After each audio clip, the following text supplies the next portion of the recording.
nos va, nos va a dar una charla que para los residentes y para nosotros como cirujanos pediátricos, que con mucha frecuencia no estamos en contacto con las lesiones vasculares ni con las anastomosis vasculares, pues es de vital importancia, porque pues nos refresca lo que puede ser el manejo de estas anastomosis y de estos pacientes a los cuales pues nos vemos abocados con poca frecuencia, pero que son de una complejidad variable y bastante alta en muchas ocasiones.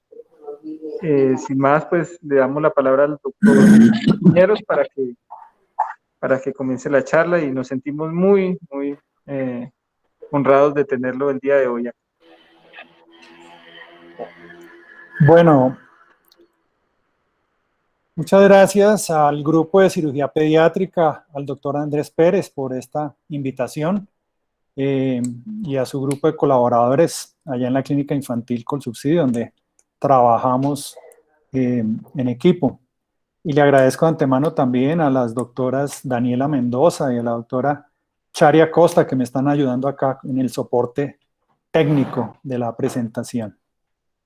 Bueno, esta charla surgió de una conversación que tuvimos con el doctor Pérez, donde él me manifestó su interés en que les explicara a los residentes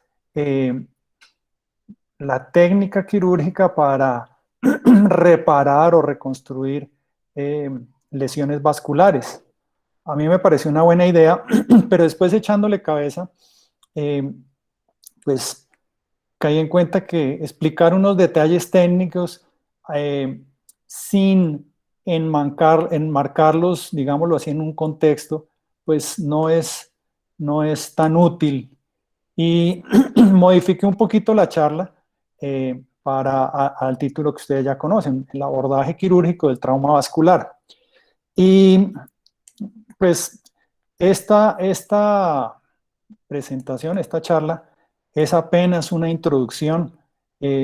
Yo quiero que se tome no como una revisión exhaustiva del tema, sino como unos principios o unos conceptos básicos que se deben tener en cuenta en el manejo del trauma vascular. Y en ese mismo orden de ideas, pues recordar que el trauma vascular y el politraumatismo pues van cogidos de la mano. Entonces, pues entremos en materia. Voy a hacer inicialmente un pequeño marco teórico, digámoslo así, y después, primero vamos a hablar del mecanismo, acá como vemos, después algo muy breve del diagnóstico, del manejo inicial, y luego hablaremos de unos principios básicos de técnica quirúrgica y qué opciones tenemos. Siguiente, por favor. Los mecanismos de lesión pues son conocidos por todos, esto no me va a detener mucho, pero para hacer un breve recorderis, existe el trauma abierto vascular, el trauma cerrado, las lesiones por agentes físicos y por agentes químicos. Siguiente. El trauma abierto pues lo conocemos con bastante detalle, las heridas por arma de fuego. En niños no son tan comunes, afortunadamente, pero pues hay que mencionarlas. Las heridas por arma cortopunzante, y acá podemos decir también heridas por objetos cortopunzantes, no necesariamente armas, pero los niños a veces sufren lesiones por tijeras y cosas de esas. Y podemos mencionar también las lesiones iatrogénicas. En las lesiones iatrogénicas podemos mencionar las lesiones, por ejemplo, que se ocasionan durante cateterismos cardíacos o lesiones que accidentalmente le pueden ocurrir a uno durante la cirugía, durante alguna intervención de algún otro órgano. Siguiente. En el trauma cerrado, pues el trauma cerrado se ve más en el politraumatismo, en lesiones directas como pueden ser golpes, patadas, etcétera, lesiones por desaceleración súbita, estas pues son frecuentes en accidentes de automóvil, pero en niños también son comunes las caídas desde las alturas. Ustedes pues, lo han visto seguramente, niños que se caen de terrazas o se caen desde un árbol y sufren traumas cerrados o politraumatismos cerrados. Las lesiones por ondas expansivas, afortunadamente, no son tan comunes en niños, son más lesiones de trauma militar. Y lesiones por aplastamiento, que sí sí las podemos ver ocasionalmente en algunos niños que pueden quedar atrapados entre dos carros o les cae un objeto pesado encima. Siguiente, por favor. Las lesiones por agentes físico-químicos no son tan comunes, pero también hay que mencionarlas, ahí las ven, calor, frío, por electricidad, por radiación, por lesiones por ácidos o por cáusticos. Ustedes que manejan con frecuencia lesiones del esófago, saben que hay la vecindad entre el esófago y el arco aórtico. Lesiones muy severas esofágicas pueden, en algunos casos, pues, horadar la aorta. Siguiente. Y acá hay un tema pues que quiero comenzar a insistir desde este momento, y es que el diagnóstico de la lesión vascular se hace simultáneamente a las medidas iniciales de manejo. Entonces, un paciente politraumatizado hay que evaluarlo clínicamente y si da tiempo, si el paciente está estable, pues se hacen estudios adicionales y si está muy estable, pues se le puede hacer una arteriografía. Pero si es una lesión, la lesión puede estar sangrando copiosamente, puede tener al paciente choqueado, pues esa lesión pues obviamente va a tocar ir procediendo con prontitud. Por el contrario, si es una lesión, por ejemplo, por aplastamiento y se requiere un mapa vascular, pues ese paciente posiblemente puede requerir o puede hacérsele una arteriografía. En fin, las situaciones son muy cambiantes y son variables de un paciente a otro. Cada paciente es un caso diferente y se evalúa pues según sus circunstancias. Acá quiero resaltar también que el manejo de estos pacientes debe ser interespecialidades. Uno debe apoyarse en los demás. Pedir ayuda no es señal de debilidad, por el contrario, la ayuda de otros especialistas fortalece y le da mejor pronóstico al paciente. Y acá menciono pues las especialidades de cirugía pediátrica, cirugía general, vascular periférica, ortopedia, neurocirugía, cardio, urología, maxilofacial, en fin, según la zona afectada, uno puede echar mano de los otros especialistas. Y como les decía hace un momento, el manejo es un manejo es un manejo en el cual se hace simultáneamente un diagnóstico y a la vez se está haciendo la estabilización y el manejo del paciente. Siguiente. Estos pues son consideraciones generales para todo politraumatismo o para toda herida por arma de fuego. Entonces pues no me voy a tener mucho acá, pero simplemente quiero mencionar que se establecen como sabemos todas las medidas de reanimación con el ABC clásico de la vía aérea, asegurar la respiración y el soporte circulatorio e ir estabilizando al paciente. Se debe prontamente tomar muestra para hemoclasificación y hacer una reserva de sangre acorde a las pérdidas calculadas y al tamaño del paciente. Catéter central, 1 o 2 líneas, no me voy a tener mucho en esto, pero un catéter yugular, un subclavio. Considerar la posibilidad de una venodisección para la mayoría de los que están acá presentes, hacer una venodisección, por ejemplo, de la vena safena a nivel premalleolar o de la safena a la desembocadura en su callado. Es una cirugía técnicamente bastante sencilla, con unas incisiones de pocos centímetros, se tiene rápido acceso a estos vasos por donde se pueden administrar volúmenes de, para reanimar al paciente. Si es posible también una línea arterial, aunque a veces los pacientes en shock pues, es un poco más difícil. Sonda vesical, obviamente. Y en algunas instituciones donde se dispone, vale la pena implementar, según el tamaño del trauma, un salvador de células. Cuando están recibiendo el paciente, también es recomendable montar una o inclusive hasta 2 succiones en casos donde se tienen sangrados significativos. Y acá noto el CO2 porque el CO2 es útil para las reparaciones en la medida en que con CO2 uno puede mantener el campo un poco más despejado en el momento de hacer una reparación. Y la administración de antibióticos, por supuesto, apenas llega el paciente y va a entrar en su proceso de reanimación, pues es una de las ayudas. Acá por último, pero no menos importante, anoto el pedir ayuda. Siempre enfrentándose uno ante un paciente complejo, la primera medida a la que debe recurrir es pedirle ayuda a sus propios compañeros o a más residentes o a los médicos hospitalarios. Toda ayuda de todo participante es más que bienvenida. Estos traumas a veces son complejos y hay que ir haciendo simultáneamente varias cosas. Una parte del grupo puede estar haciendo una venodisección mientras los otros están iniciando una laparotomía o están exponiendo una lesión vascular. Entonces se pueden armar varios grupos y para la exposición también es útil a veces más de un solo ayudante. Siguiente, por favor.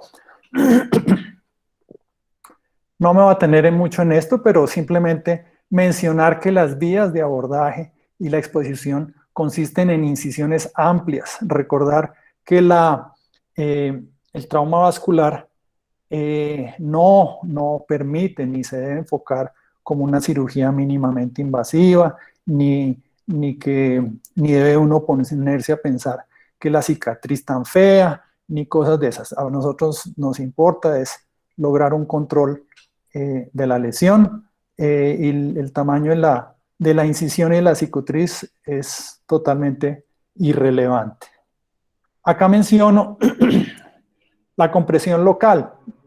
Esto lo traigo a colación porque a veces ocurre que ante un sangrado la gente se angustia y comienza a poner pinzas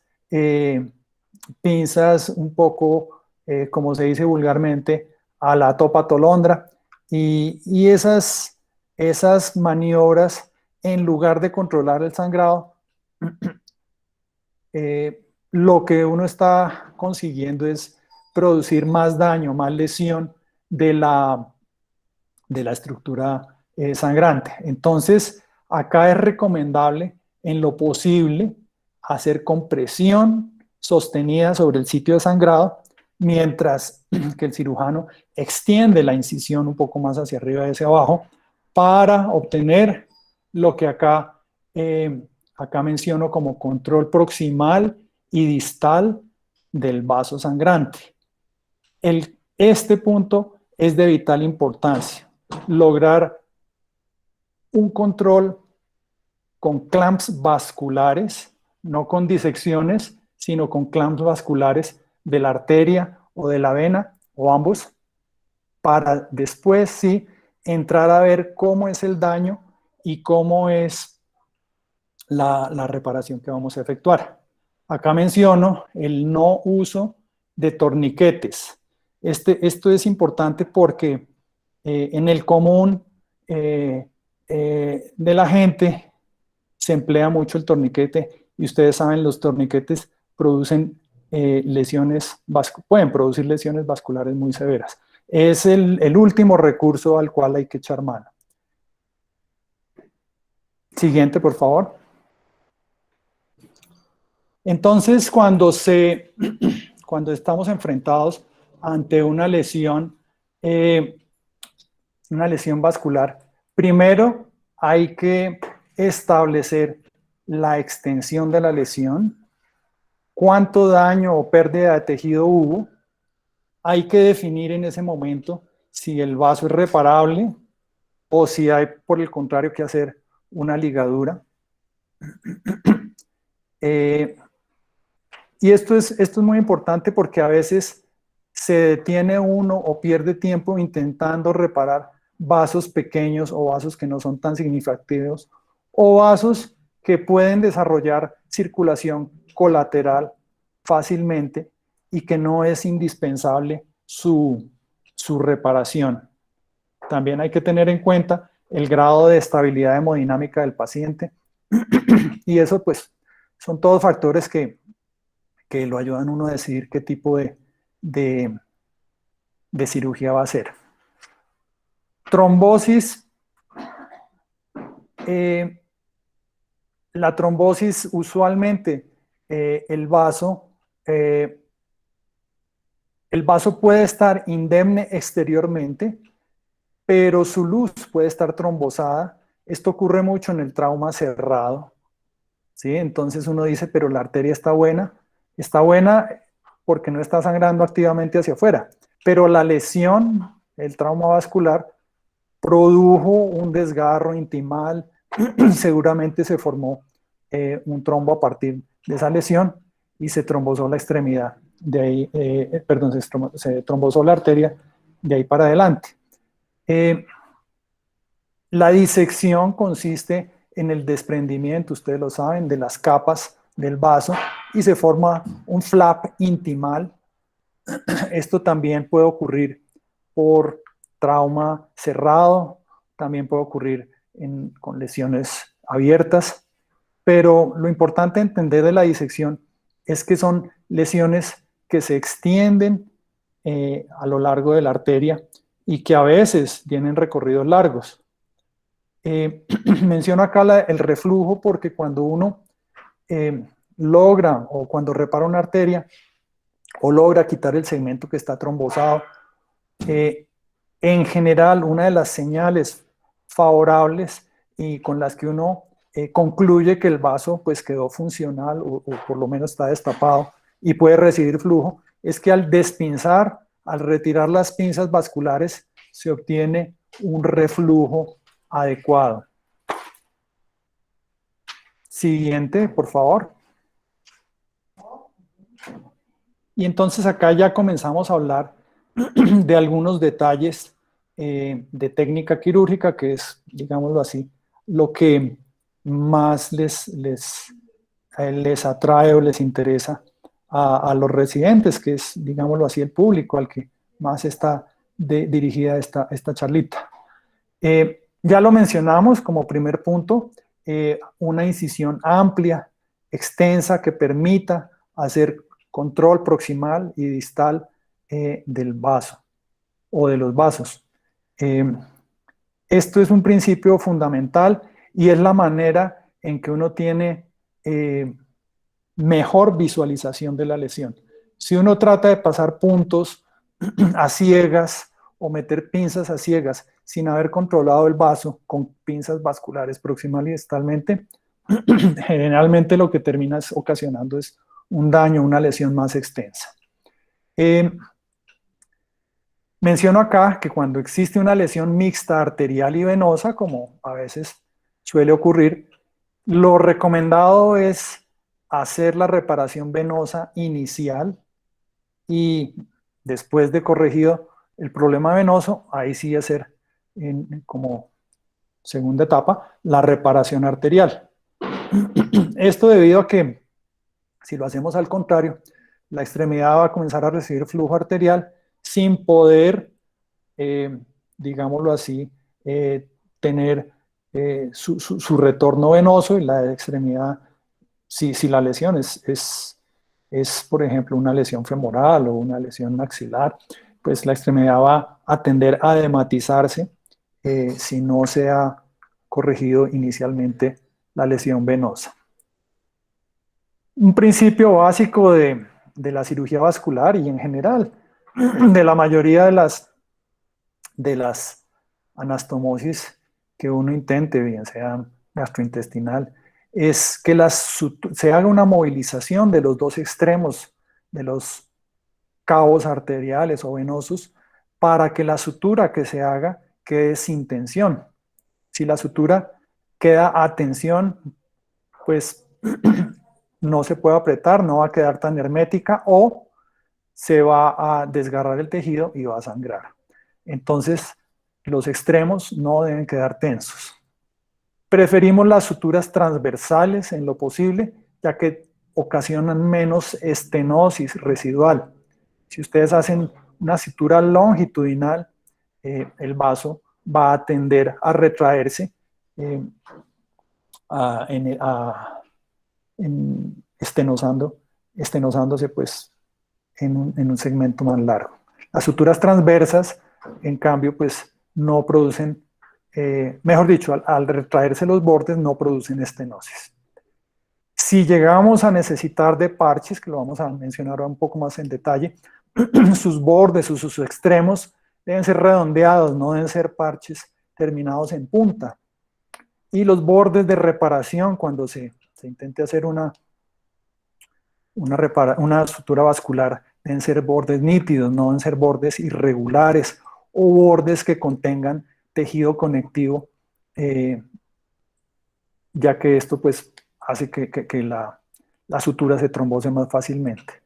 Se recomienda el empleo de soluciones de irrigación heparinizadas, esto pues lo cuadro uno con la instrumentadora, y ellas disuelven heparina en solución salina, y con esto se irrigan los vasos para evitar que se trombosen durante la anastomosis, o al momento, antes de terminar de hacer una sutura, se irriga proximal y distalmente, sabemos que estamos pinzados, se irrigan proximal y distalmente con solución heparinizada para lavar los posibles coágulos que se hayan formado durante el tiempo de pinzamiento.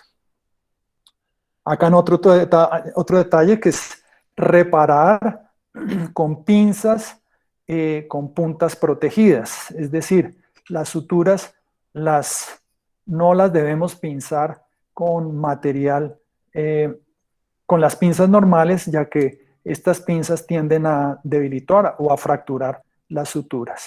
Siguiente, por favor. Acá algunos detalles técnicos, los vamos a mencionar brevemente. El instrumental, ahorita lo vamos a mirar, debe ser un instrumental vascular que evita que se lesionen las arterias y las venas. Tanto las pinzas de disección como los clamps que se colocan deben tener labrados vasculares.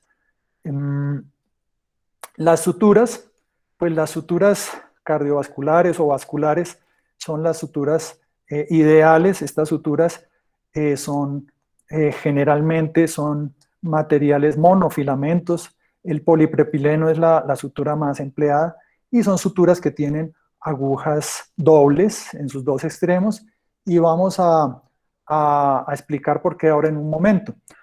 Esta es la sutura ideal. Nunca se deben usar, bueno, esto de pronto es una redundancia, sobra decirlo, pero nunca se deben usar agujas cortantes, siempre agujas redondas, y tampoco se deben usar, no es recomendable usar material trenzado, se deben emplear monofilamentos en lo posible.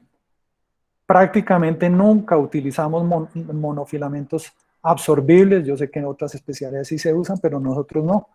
Aunque algunas personas han usado PDS, pero no son las suturas que preferimos en vascular.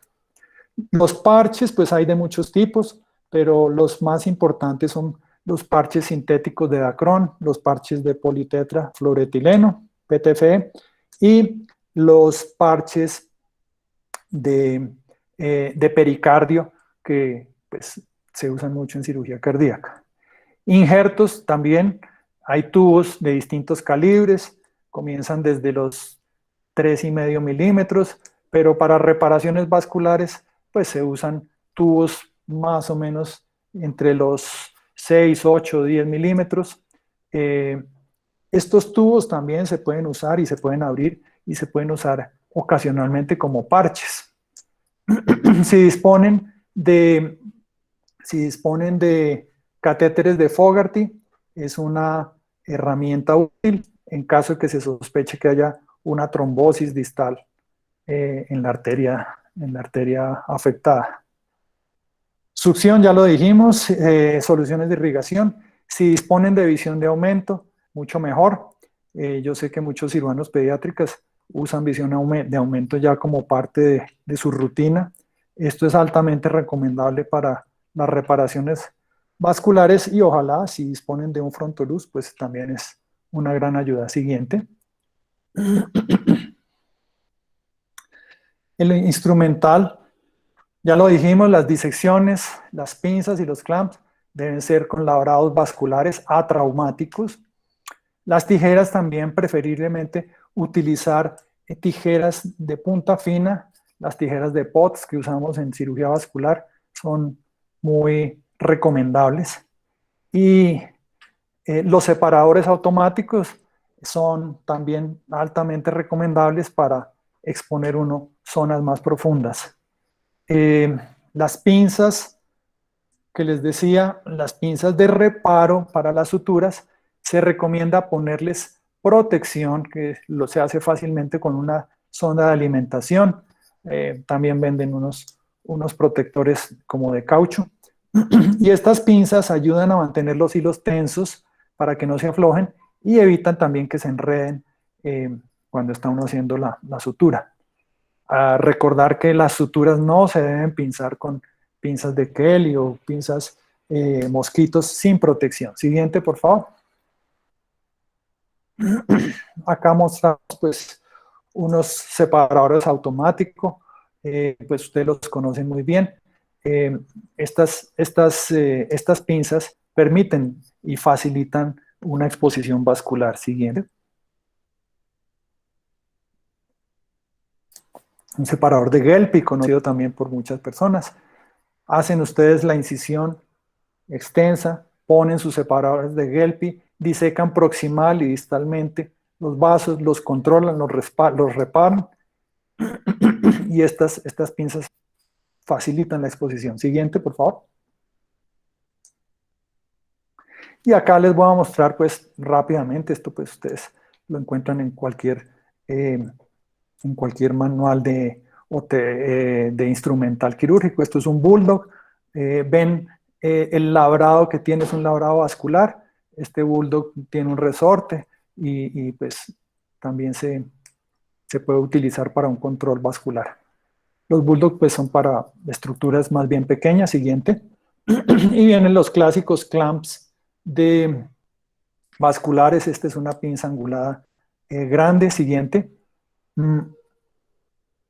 Estos son clamps curvos y fíjense en el labrado. Esto es un clamp de un Satinsky.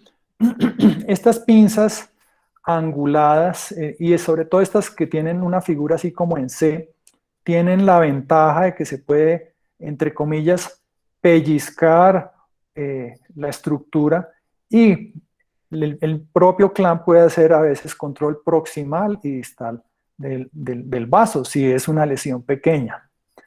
Siguiente. Otro clamp curvo, uno a la izquierda más grande, más redondo, otro a la derecha un poco más pequeño, más estrecho. Entonces estos clamps, pues no vamos a entrar en detalles, pues tienen sus nombres propios, el clamp de Cooley, un clamp de Bebey, que eso no es importante. Lo importante es entender que estas son las pinzas con que se pueden controlar los sangrados vasculares. Siguiente. Y esta es una figura de una tijera de Potts. Fíjense que es una tijera con una punta bastante fina, permite hacer cortes muy nítidos. Siguiente. Les recomiendo a cada uno en su institución conocer, familiarizarse qué tipo de instrumental se dispone, porque en el momento en que llega el trauma, pues digámoslo así, no es el mejor momento para uno comenzar a conocer qué es lo que el instrumental de que se dispone. Los injertos y las suturas, pues ya lo mencionamos un poco. Los materiales, el dacrón, el PTFE, el pericardio. También acuérdense que a veces se puede extraer un segmento de safena para hacer una reparación de algún otro vaso, una carótida, etcétera. Los calibres, importante recordar que eh, las reparaciones vasculares se debe intentar hacerlas con suturas lo más finas posibles. Las suturas entre más gruesas, más, eh, más posibilidad de que sangre y los tejidos más fácilmente se pueden desgarrar. Así como una regla o como una sugerencia, digámoslo así, yo diría que la gran mayoría de las reparaciones vasculares se pueden hacer con 4, 5 o 6 ceros. Hablando de monofilamentos tipo polipropileno. 4 ceros es una aguja relativamente grandecita. El 5 ceros es la sutura universal, digámoslo así, para reparaciones vasculares. Y el 6 ceros es como la sutura para vasos un poco más finos. Entonces yo les recomiendo moverse en esos tres, entre esos tres calibres. Es una sugerencia personal. Eh, el calibre ya de los injertos, pues también es acorde al vaso que se vaya a reparar. Hay unos injertos que vienen anillados. Esos tubos anillados tienen la ventaja teórica de que al pasarlo por sitios o por pliegues de flexión tienen menos posibilidad de acodarse y de trombosarse. Las suturas, pues ya lo dijimos, monofilamentos de doble aguja, que vamos a explicar las bondades de la doble aguja para las anastomosis vasculares. Y acá por último menciono una ayuda técnica que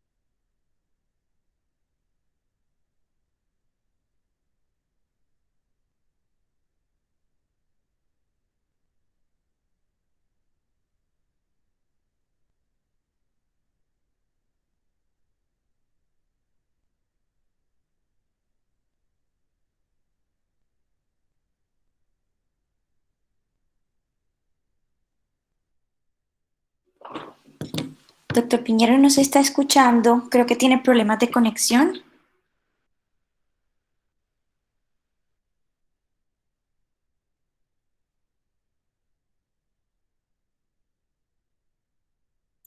Pedimos excusas en este momento, vamos a proceder a corregir el problema de conexión del doctor Piñeros y reanudar la charla.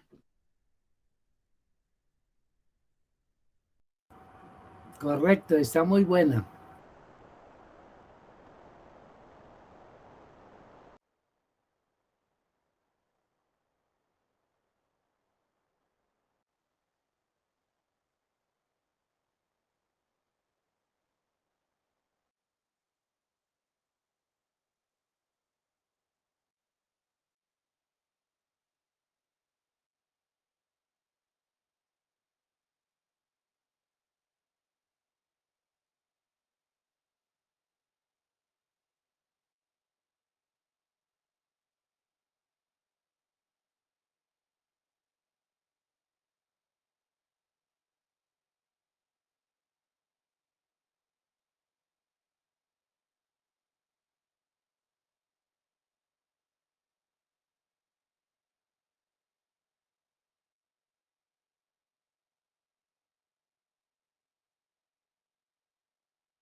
Aló, buenas noches, ¿me escuchan? Sí, señor. Qué pena, parece que tuve un problema técnico, no sé exactamente qué fue, pero bueno, ya se solucionó. Seguimos adelante, entonces estábamos hablando de los pledgets. Los pledgets son unos refuerzos de las suturas, ahorita les voy a mostrar unos dibujos que tienen la bondad o la ventaja de que al apretar la sutura, el hilo no desgarra el tejido. Entonces se pueden apretar las suturas con cierto grado de tensión sin que se desgarren los vasos. Los pledgets no necesariamente tienen que ser paquetes de pledgets, sino que pueden ser también fabricados, entre comillas, con un pedazo de tubo, con un pedazo de parche. Se pueden cortar unos pedacitos que sirven perfectamente como pledgets. Siguiente, por favor. Bueno, y vamos a entrar un poco ya en lo que más creo que les llama la atención, y son las opciones de reparación. Acá vemos una lista de opciones y las vamos a ir explicando poco a poco. La rafia primaria, la remodelación más una rafia, remodelación más un parche, resección con anastomosis término-terminal, resección con un injerto término-terminal y injerto con anastomosis lateroterminal y término lateral. Siguiente, por favor. Bueno, en esta gráfica quiero mostrar, en la primera, en la superior, vemos una perforación transversal relativamente pequeña y vemos que se le está haciendo una sutura directa. En este caso fue una sutura como un monofilamento. Fíjense ustedes que se hace un par de puntos cruzados, se regresa y se anuda al principio. Esta sutura directa, como ven, la estamos haciendo de manera transversal y la reservamos para heridas o lesiones que no sean muy extensas. Siguiente, por favor. En esta herida, y acá es donde les quiero explicar cómo funcionan los pledgets.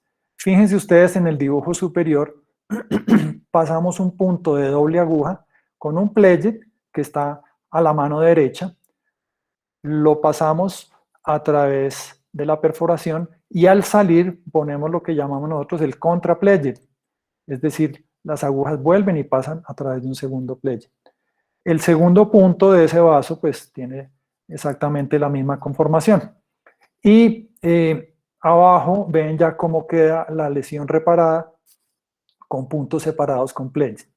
De una vez mencionamos que todos estos puntos y suturas vasculares deben ser perforante total. No son puntos adventiciales, son puntos perforantes totales. Bueno, entonces estas son rafias primarias de lesiones más pequeñas.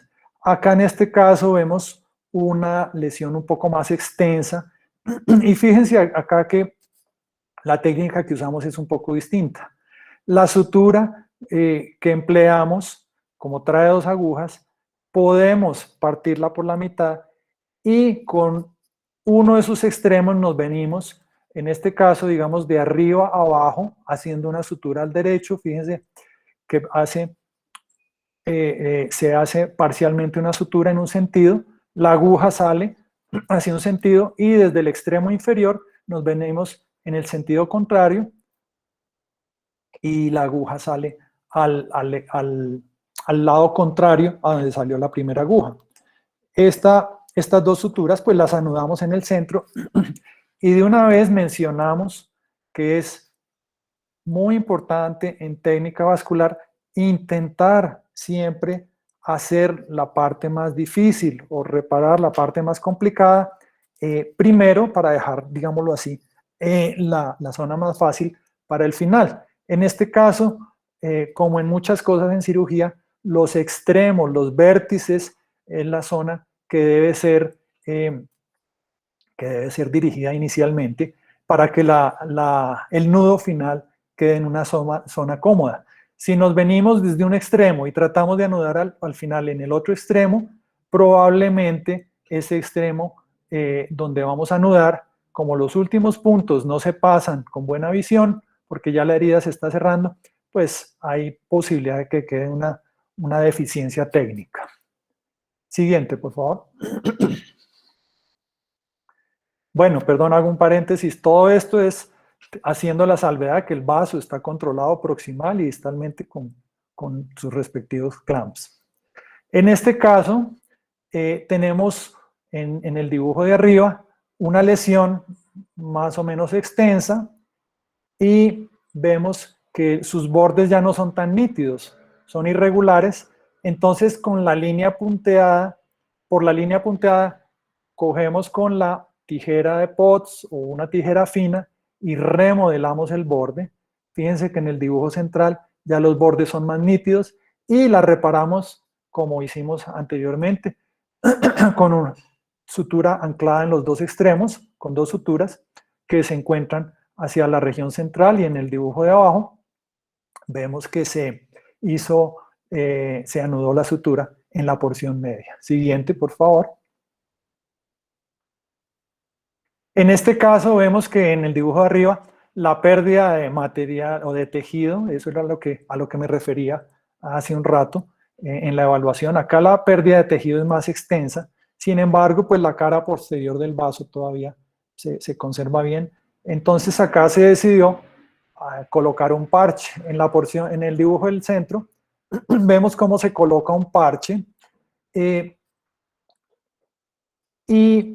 hacemos un borde primero, acá en este caso pues el borde superior, y tenemos dos opciones. Al hacer el borde superior de extremo a extremo, nos quedan los dos hilos, podemos continuar con la misma sutura hacia arriba o cambiamos de sutura y nos vamos hacia abajo. Siguiente, por favor. Acá quiero mostrar pues que el parche se colocó y que técnicamente es correcto, no importa anudarlo arriba o abajo, lo importante pues es que el parche, fíjense en el detalle que les contaba, sus bordes son, sus dos extremos no terminan en punta, son bordes relativamente redondeados, la punta no es recomendable. Siguiente, por favor.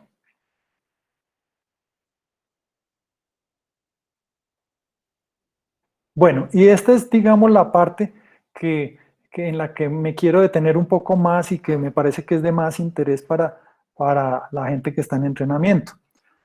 Tenemos acá en el dibujo superior, pues un vaso en que hubo una pérdida considerable de tejido, donde vemos que poner un parche no es una solución adecuada.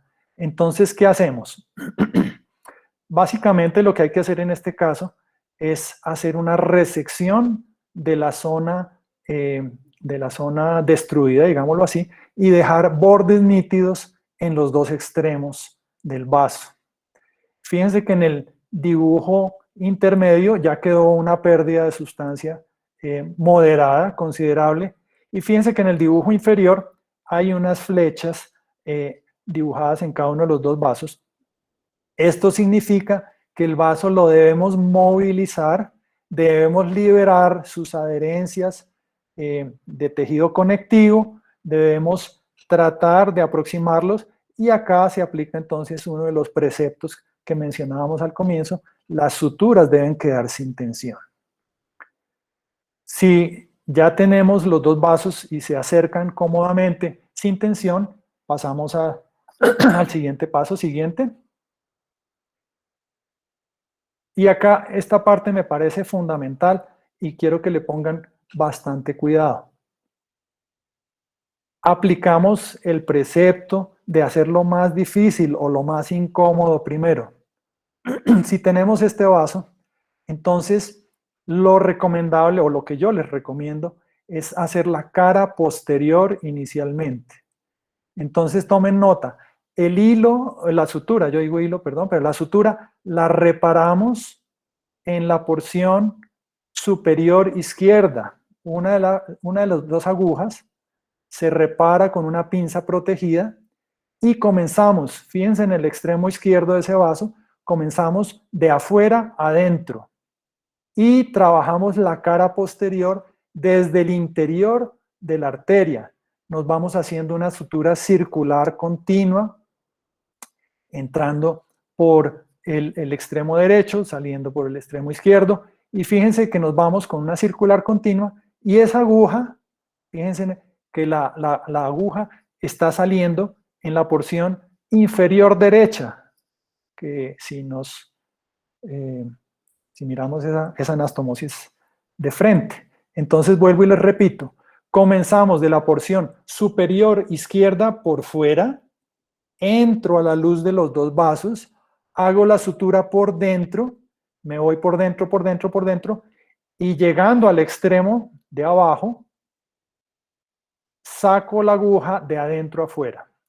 Este también es uno de los principios que olvidé mencionar, pero que ustedes las suturas deben quedar siempre por fuera y los nudos deben quedar siempre por fuera. No es técnicamente correcto, que un hilo quede por dentro y se anude con un hilo que está por fuera. Entonces, fíjense, hicimos esa cara posterior y en el dibujo de abajo apretamos o tensamos el hilo. Esta maniobra les recomiendo que la hagan con solución heparinizada o no dejar que la sutura quede tan floja, con unos 5 o 6 puntos ya la pueden apretar, porque si no el hilo después pueden correr el riesgo de que no les corra.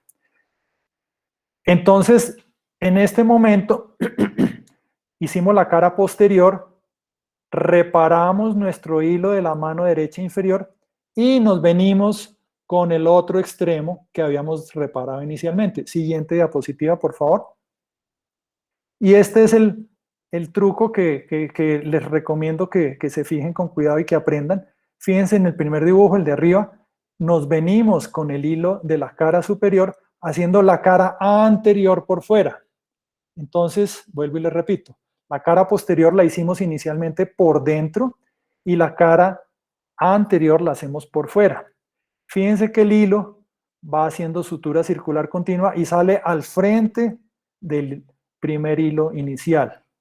En el dibujo de abajo vemos el hilo ya apretado y el nudo ya elaborado en la porción final. A esta sutura o a esta técnica yo le digo, o pues yo la interpreto, la interiorizo como la sutura de dos bocas circulares una frente a la otra.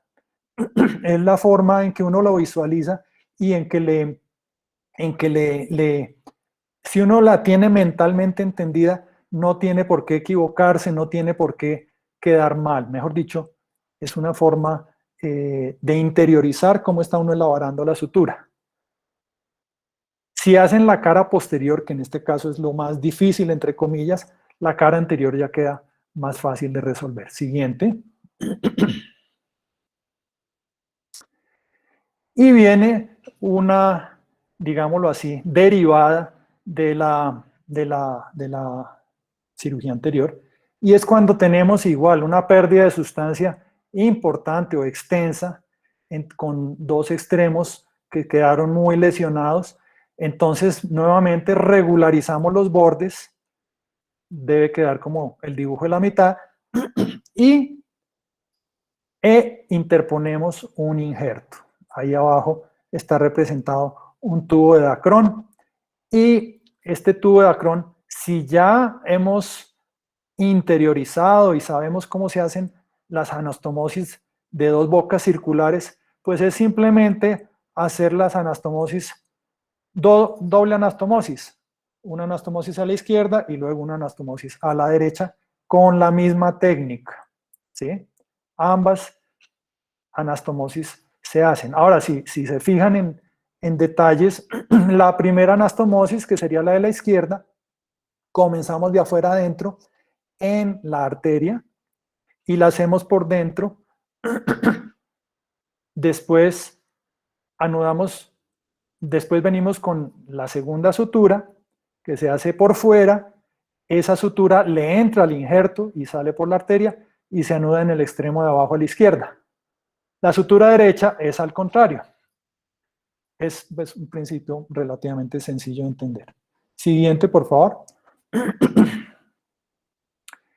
Esas anastomosis circulares son anastomosis que técnicamente son más fáciles de hacer. Ahora, en reparaciones un poco más complejas, a veces tenemos que poner injertos y estos injertos generalmente se les debe biselar o hacer la boca de manera oblicua, ya que si salen puro perpendicular, pues va a quedar una codadura con una mayor facilidad de trombosis del injerto. Estas suturas, estos injertos cortados biseladamente son muy comunes en cirugía cardiovascular, porque así es como se hacen los puentes afenos en cirugía de coronarias. Y nuevamente quiero mencionar que uno de los principios que dijimos hace un rato, debemos salir de la parte más complicada primero. Y en el caso de una anastomosis con un injerto biselado, el bisel genera en ese injerto lo que llamamos la punta del pie y el talón. Es una comparación muy utilizada mucho en cirugía cardiovascular y pues todos entienden que la punta del pie es el extremo más largo del bisel y el talón pues la zona más corta. Si ustedes se fijan con cuidado, el talón de esa anastomosis es la parte más difícil de la anastomosis. Si yo hago primero la parte de la punta del pie, el talón va a quedar escondido y va a ser difícil de reparar o de elaborar la sutura a ese nivel. Entonces, fíjense en este dibujo, el hilo superior entró de afuera adentro en el injerto y entró después, valga la redundancia, de adentro afuera en la arteria y comenzó a hacer una sutura circular que se va dirigiendo en este momento y va llegando al talón. En estos casos se recomienda no bajar el talón hasta que no se haya sobrepasado esa zona, con 2 o 3 o 4 puntos. Después de haber sobrepasado el talón, ahí sí podemos bajar el injerto y terminar la anastomosis por fuera. Estos son detalles un poco técnicos, pero en el caso de por ejemplo, una lesión a nivel de la arcada crural, difícil de reparar, donde ustedes pues están en una situación compleja, una solución, y esto nos pasó una vez allá en nuestra clínica, es ligar el vaso y poner un injerto en una posición más alta y pasarlo después a una posición más baja a nivel de la femoral. Entonces, para esto sirven este tipo de injertos biselados. Una vez que se sobrepasa se sobrepasa el talón, entonces terminamos con una sutura circular continua común y corriente. Siguiente. Ya casi vamos a terminar. Yo sé que estamos un poco extendidos. Acá vemos que la sutura ya dio la vuelta, por allá atrás no lo alcanzamos a ver, y salió a nuestra mano izquierda y siguió por este labio, por este borde, y quedó anudada con la sutura inicial del principio, que la vemos ahí representado el nudito. Entonces, ya hicimos nuestra anastomosis látero, terminal, proximal, y pasamos nuestro injerto por el recorrido que sea necesario, y tenemos que hacer nuestra anastomosis distal. Siguiente, por favor.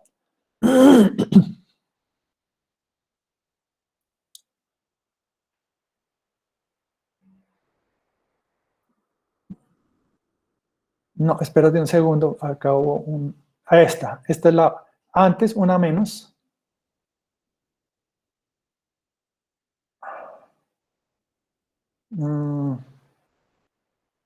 No, acá hubo bueno, no importa, pasemos a la siguiente. Ahí. Acá vemos el injerto ya llegando a la porción distal del vaso. Se hizo también la sutura de una forma muy parecida, es decir, entramos de afuera adentro en el injerto, de afuera adentro al injerto, pasamos por el talón y seguimos, después de sobrepasar el talón, seguimos girando con la sutura para encontrarse al con la sutura inicial que quedó reparada desde el principio. Estas anastomosis con injertos biselados pues son técnicamente un poco más sofisticadas, pero es importante conocerlas porque los puede sacar de un problema. Si ustedes interiorizan este tipo de reparaciones, las dos bocas circulares y las anastomosis biseladas donde hay que salir primero del talón, pues creo que van a obtener unos mejores resultados. Bueno, esto era lo que les quería transmitir. Esto es apenas un abrebocas, esto no es ni mucho menos pretende ser una cosa exhaustiva, es para iniciarlos, para motivarlos y para estimularlos a que revisen textos, que hay muchos de cirugía vascular y de cirugía de trauma, para que pues exploren con más detenimiento y más detalle y se interesen y se entusiasmen por conocer este tipo de manejos. Bueno, pues muchas gracias a todos y pues si hay preguntas o comentarios o alguien quiere opinar, también les quiero decir que esta no es la única manera de hacer las cosas. Probablemente si hablan con otros cirujanos o si leen otros textos, probablemente hayan algunas recomendaciones distintas, diferentes a lo que yo les dije. Yo les transmito lo que a mí me ha funcionado bien, lo que les suelo transmitir a los residentes y generalmente pues los resultados son buenos, entonces pues lo que funciona bien uno trata de que los demás lo repitan. Bueno, muchas gracias, un saludo para todos. Muchísimas gracias, doctor Piñeros. La verdad que fue una charla, por lo menos en lo personal, muy constructiva, sobre todo porque pues uno, digamos que ya en cierto punto de la vida quiere más como lo que usted acaba de darnos, como esos tips técnicos puntuales que hacen que pues una cirugía de una anastomosis vascular o que una reparación vascular sea mucho más fácil y como que se entienda mejor, sobre todo tanto para los cirujanos pediátricos que estamos acá como para los residentes. Y pues la verdad quedamos muy agradecidos, fue una charla excelente. Los dibujos que sé que son de su autoría me parecieron muy didácticos y me parecieron muy buenos, la verdad sea dicha. Y pues quisiera saber si alguien en el público quisiera hacer alguna pregunta. El doctor Niño o alguien. Está como... Agradecerle al doctor Piñeros esa charla tan espectacular. Eso fue muy bueno, muy bueno. ¿Qué tubo? Cuando uno tiene necesidad de poner un tubo de Dacron o de PTF, ¿qué calibre? Es decir, una vez dice qué calibre le pongo, cuál es el mínimo. Bueno, doctor Niño, pues muchas gracias primero por sus amables palabras. El calibre de los injertos es acorde a el tamaño del vaso a reparar y de la edad del paciente. No hay una cifra exacta o un número exacto de qué tubo o qué calibre debe usar para cierta edad, porque varía también de un sitio a otro. Por ejemplo, una carótida de un niño de 8 años, por decir algo, puede medir más o menos tentativamente unos entre 8 y 10 milímetros. En un paciente de 15 años, su carótida pueden ser unos 12 milímetros, 10 o 12. Entonces, pues no puedo decir con certeza qué número se necesita en cada paciente. Es un poco digámoslo así, no intuitivo, sino es una cosa que se valora localmente, in situ, y en ese momento se toma la decisión. En general, es una buena práctica tratar de poner un tubo un poquito más grande, 1 o 2 milímetros más grande que el vaso a reparar. Esto por dos razones. Primera, generalmente los vasos cuando uno los está manipulando hacen espasmo arterial y espasmo venoso, y entonces ellos disminuyen de calibre, pero después cuando vuelvan a tener flujo se normaliza ese calibre. Y segundo, con el crecimiento del paciente, pues con un tubo ligeramente más grande, hay mayor posibilidad de que no se nos vaya a estenosar.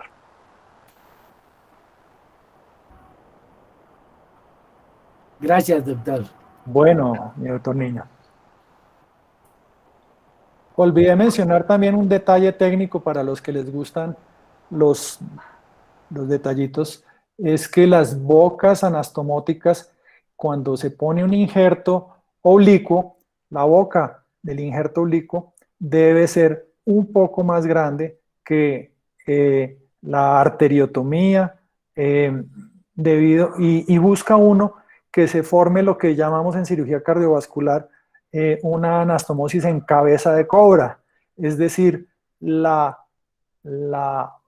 porción del injerto sobre la arteria debe ser ligeramente más grande que la arteria.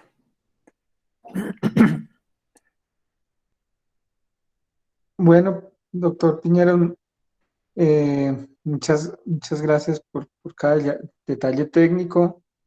Yo quisiera saber si hay alguien más que quisiera hacer alguna pregunta en el chat o en o adueñarse del micrófono para preguntar. No sé si hay alguien que quiera preguntar. Doctor Piñeros, hay una cosa que siempre me ha llamado poderosamente la atención y es algunas anastomosis que ustedes hacen en deslizamiento, por ejemplo, las de las coartaciones de aorta, ¿sí? Digamos que esas anastomosis cuando pasé yo por cardiovascular me llamaron mucho la atención porque pues son pues más que biseladas o terminales, eran casi que laterales, pero pues casi que uno solo las ve como en esa cirugía, ese también, digamos cómo era el detalle técnico de esta, Bueno, digamos.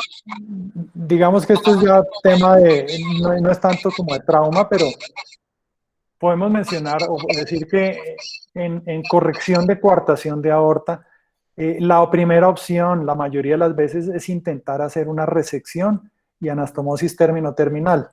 En esos casos se reseca el segmento coartado y se hace una aproximación de los dos extremos, igual que en lo que acabamos de mencionar, se movilizan extensamente el arco aórtico, la subclavia, la porción distal de la aorta, los vasos intercostales, y se busca, así como dijimos antes, una anastomosis con la menor tensión posible para que no vaya a haber dehiscencia ni sangrado. Como usted bien lo dice, una de las técnicas que tiene mucho auge es hacer el biselamiento de las dos bocas, buscando que la circunferencia anastomótica sea lo más extensa posible. Esto con el fin de que con el crecimiento del niño la boca anastomótica no se vaya a recoartar o no vaya a producir un efecto de reestenosis. Ese es el propósito por el cual se biselan las bocas, pero pues esto, digamos, en trauma vascular no es tan, digámoslo así, no es tan socorrido. Aunque, pues, como decíamos, hay distintas variantes al tema y seguramente algún cirujano pues, puede eventualmente emplear alguna técnica de esas. Todo es válido con tal de lograr salvar la extremidad o el territorio a irrigar. Bueno, Doctor, profesor Piñeros, muchísimas gracias por su charla. Bueno, no, Esperamos pues, que haya sido el gusto de todos. Y pues queda esta charla grabada. Esperamos continuar el próximo jueves a las 8 de la noche con el módulo de trauma y esperamos pues que seguir teniendo asistencia pues a nuestras charlas. Agradecemos mucho pues el esfuerzo del doctor Piñeros por enseñársenos esto. Esta charla va a quedar grabada en nuestro canal de YouTube para cuando alguien quiera hacer pues una reeducación de o volver a observarla pues para tratar a algún paciente, la puede conseguir acá. Y pues le agradecemos mucho su asistencia y les agradecemos mucho la asistencia a la charla. Bueno, Muchísimas gracias a todos. gracias a todos, doctor Pérez, todos los participantes de la reunión. Muchas gracias. El doctor Pablo Luengas levanta la mano para pedir la palabra. Tiene la palabra, doctor Luengas. Abra el micrófono. Doctor Luengas. Si no hace la pregunta, yo la hago. Nosotros tenemos la costumbre en niños hacer puntos separados, no sutura continua. Esa es una observación muy interesante. Es válido hacer anastomosis en puntos separados, pero digamos en el entorno, en el marco del trauma vascular, yo pensaría en puntos separados en lesiones relativamente pequeñas, como les mostré al principio, una lesión que no comprometa más de, diría yo, una cuarta o una tercera parte de la circunferencia. De pronto se pueden hacer suturas con puntos separados. Sin embargo, las suturas continuas tienen la virtud de que, primero, son más rápidas y segundo, son más herméticas. Entonces, pues, también son válidas, indudablemente. Y los puntos separados tienden a estenosar menos el vaso. Entonces, sí, ese es un punto válido. Bueno, seguimos esperando la pregunta del doctor Luengas, pero creo que parece que tiene problemas técnicos. Entonces, pues creo que... Bueno, muchas gracias a todos por la asistencia, a todos los participantes. Un abrazo, buenas noches. Gracias. Gracias, Bueno, doctor. hasta luego. Hasta luego. Muchas gracias. Gracias, Daniela, gracias, Chari.